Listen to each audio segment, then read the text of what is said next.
क्या आपने कभी सोचा है कि कीमियाई तामुल यानी कि केमिकल रिएक्शंस क्यों होते हैं?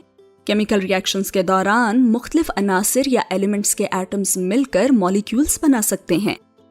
लेकिन ऐसा क्यों होता है? इस वीडियो में हम जानेंगे कि एटम्स एक दूसरे के साथ रिएक्ट क्यों करते हैं, नोबल गैस कॉन्फ़िगरेशन क्या है, नोबल गैस कॉन्फ़िगरेशन की अहमियत क्या है और ऑक्टेट और डुप्लेट रूल्स क्या हैं। यह कायनात का एक बुनियादी कानून है कि तमाम मादे या मैटर अपनी सबसे मुस्तहकम यानी कि स्टेबल हालत को हासिल करने की कोशिश करते हैं और कम तवानाई वाले निज़ाम ज्यादा स्टेबल होते हैं। इसीलिए मादा कोशिश करता है कि तवानाई खोकर ज्यादा स्टेबल हालत हासिल करे। इसी तरह कम तवानाई वाले एटम्स ज्यादा तवानाई वाले एटम्स के मुकाबले में ज्यादा स्टेबल और कम तामुली यानी कि लेस रिएक्टिव होंगे। अब किसी एटम में कितनी तवानाई है, इसका बहुत बड़ा इन्हिसार इलेक्ट्रॉन्स और उनके मकाम पर होता है। जब एटम का वैलेंस शेल भरा हुआ होता है तो उसमें कम तवानाई होती है, इसलिए ये ज्यादा स्टेबल और कम रिएक्टिव होता है। और जब वैलेंस शेल के कुछ हिस्से में इलेक्ट्रॉन्स हों तो एटम में ज्यादा तवानाई होती है, इसलिए ये कम स्टेबल होता है और इसके रिएक्शंस करने का इम्कान भी ज्यादा होता है। नियॉन एक नोबल गैस है। तमाम नोबल गैसेस के वैलेंस शेल मुकम्मल तौर पर भरे हुए होते हैं। इसकी वजह से नोबल गैसेस स्टेबल और अनरिएक्टिव होती हैं। कोई भी एटम जिसका वैलेंस शेल मुकम्मल होता है उसे कहा जाता है कि इसमें नोबल गैस कॉन्फ़िगरेशन है। वैलेंस शेल एटम के लिहाज से इलेक्ट्रॉन्स की मुख्तलिफ तादाद को अपने अंदर रख सकते हैं। हाइड्रोजन में एक ही इलेक्ट्रॉन के साथ सिर्फ एक ही खौल होता है। हर एटम के पहले खौल में ज्यादा से ज्यादा 2 इलेक्ट्रॉन्स ही हो सकते हैं, इसलिए हाइड्रोजन एक और इलेक्ट्रॉन हासिल करके अपने खौल को मुकम्मल करने की कोशिश करेगा। बॉन्डिंग करते वक्त एटम्स के अपने वैलेंस शेल में 2 इलेक्ट्रॉन्स की कॉन्फ़िगरेशन हासिल करने का रुझान डुप्लेट रूल कहलाता है। हीलियम एक और नोबल गैस है जिसमें डुप्लेट भरा हुआ है।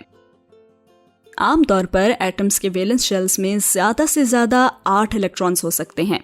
फ्लोरीन के एटम में 7 वैलेंस इलेक्ट्रॉन्स होते हैं, इसलिए यह अपने वैलेंस शेल को मुकम्मल करने के लिए एक और इलेक्ट्रॉन हासिल करने की कोशिश करता है।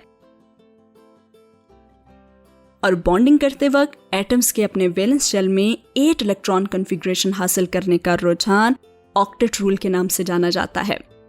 नियॉन का एटम मुकम्मल ऑक्टेट की एक मिसाल है। तो एटम्स के रिएक्ट करने और बॉन्ड्स बनाने की वजह यही है कि वो अपने वैलेंस शेल को भर सकें और नोबल गैस कॉन्फ़िगरेशन हासिल कर सकें, जो कि उन्हें मज़ीद स्टेबल बनाती है। एटम या तो इलेक्ट्रॉन्स को खारिज करके या फिर हासिल करके या फिर बांट कर ये काम कर सकते हैं। आइए मिसाल के तौर पर मीथेन के मॉलिक्यूल को देखते हैं। कार्बन एटम के वैलेंस शेल में 4 इलेक्ट्रॉन्स होते हैं और उसे अपने ऑक्टेट को मुकम्मल करने के लिए मजीद 4 इलेक्ट्रॉन्स की जरूरत होती है। जबकि दूसरी तरफ हर हाइड्रोजन एटम को अपना डुप्लेट मुकम्मल करने के लिए मजीद 1 इलेक्ट्रॉन की जरूरत होती है। अब एक कार्बन और 4 हाइड्रोजन एटम्स मीथेन बनाने के लिए आपस में रिएक्ट करते हैं, जिसमें कार्बन और हाइड्रोजन दोनों नोबल गैस कॉन्फ़िगरेशन हासिल करने के लिए अपने इलेक्ट्रॉन्स को आपस में बांट लेते हैं। तो इस वीडियो में हमने सीखा कि कम तवानाई वाले एटम्स ज्यादा तवानाई वाले एटम्स से ज्यादा स्टेबल और कम रिएक्टिव होते हैं। एटमों की रिएक्टिविटी उनके बैरूनी खौल में इलेक्ट्रॉन्स की तादाद पर इन्हिसार करती है।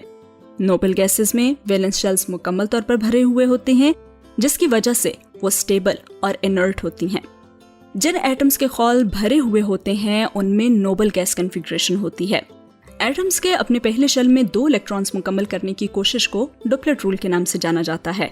हाइड्रोजन, हीलियम और लिथियम कुछ ऐसे ही अनासिर हैं जो डुप्लेट रूल पर अमल करते हैं। जबकि एटम्स के अपने ऑक्टेट को मुकम्मल करने के रुझान को ऑक्टेट रूल कहा जाता है। एटम्स नोबल गैस कॉन्फ़िगरेशन हासिल करने और स्टेबल होने के लिए रिएक्ट करते हैं।